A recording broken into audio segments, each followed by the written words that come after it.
It was when I went hitchhiking as a teenager that I first read the New Testament.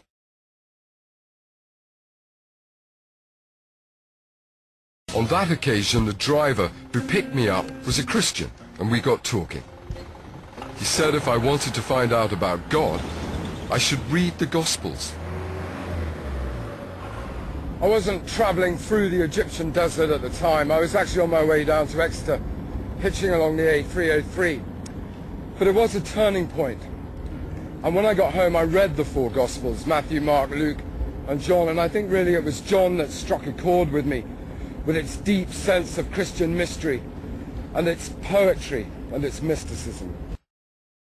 That day was the first step on a journey that led to my ordination as a priest in the Church of England. But what I didn't know then was that these Gospels were only a fraction of the information we have about Jesus.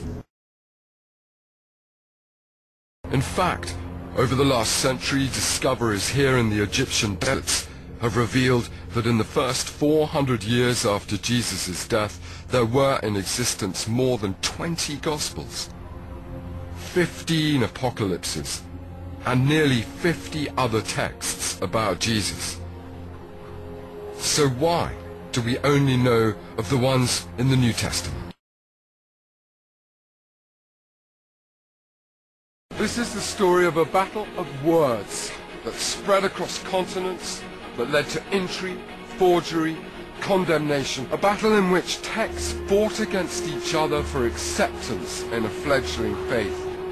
And what was at stake was the kind of faith that Christianity would turn out to be.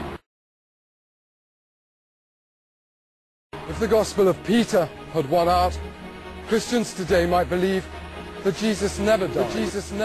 If the Gospel of Philip had won, Mary Magdalene might have been hailed as the first pope. If the infancy narrative of James had been accepted, I would have learned in Sunday school that a child called Jesus caused his teacher to wither on the spot just for reprimanding him in class. In fact, if any of the different texts had ended up in the New Testament, Christianity today would look very different, or perhaps it wouldn't have survived at all.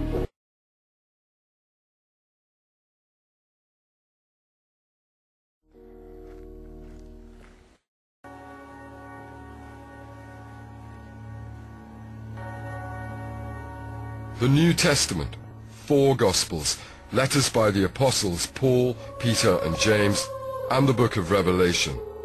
It's a collection of texts that our society has taken utterly for granted as the books that form the basis of Christianity. Certainly this apparently perfectly ordered set of texts are those I've had to absorb, I've had to study since becoming a priest in the Church of England. But throughout all my theological training and all the conversations I've had with other priests and Christian academics, we've never really discussed, I never really knew about the countless other books that didn't make it into the New Testament. This film is the story of my journey to uncover this treasure trove of lost literature, and through it, the very different forms of Christianity it represents. What I've discovered through them is a religion far removed from the sanguine, organized movement I believed it to be. وجدت مسيحية تختلف تماما عن المسيحية التي هي موجودة في الكنائس اليوم. These lost Gospels were discarded by early church fathers as heretical, and they were left out of the New Testament. But I've come to believe that without them, we can't begin to understand the origins of the Christian Church. These texts have reawakened in me a new fascination in Christianity and shown me what an extraordinary place the early church must have been. My journey begins in Egypt.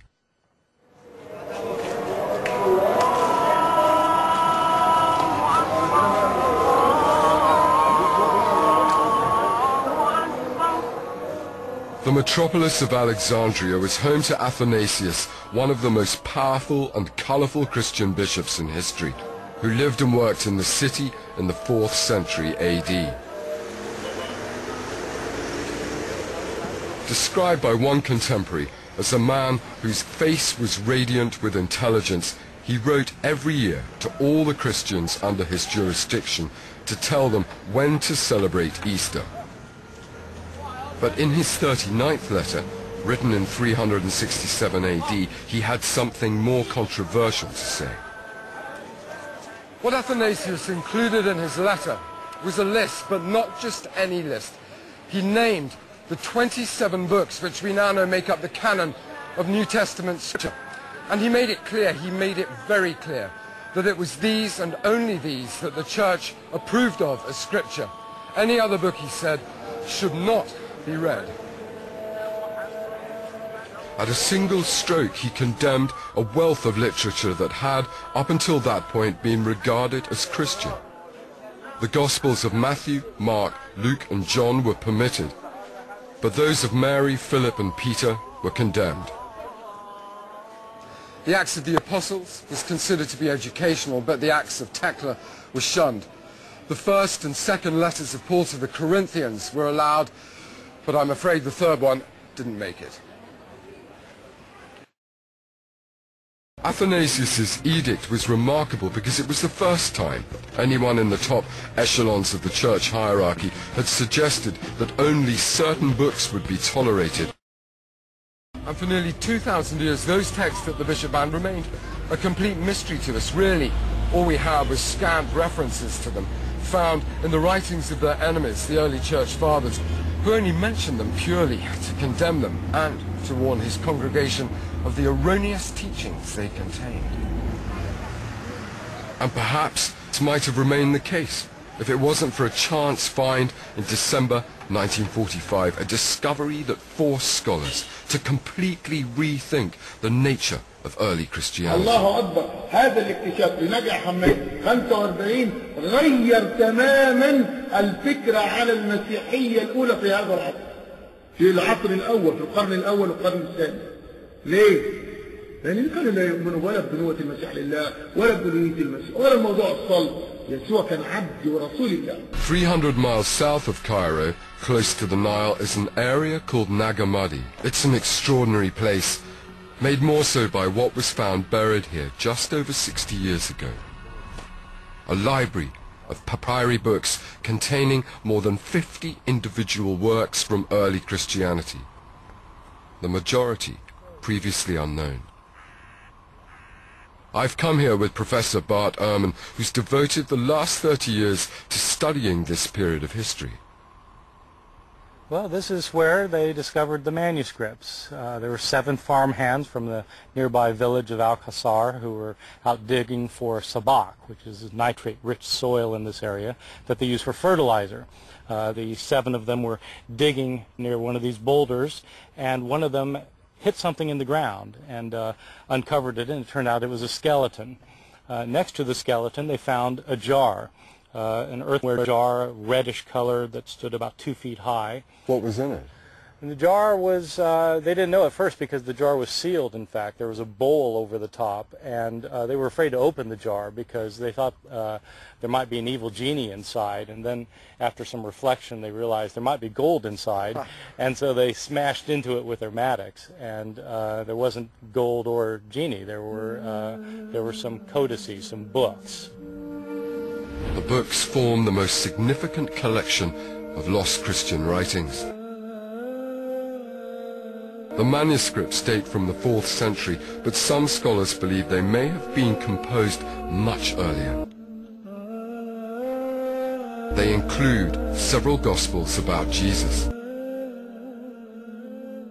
But the man they describe is unrecognizable from the Jesus found in the traditional books of the New Testament.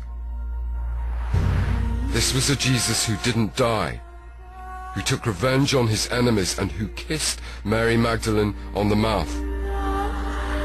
These were shocking and challenging texts, never before seen by a Western scholar.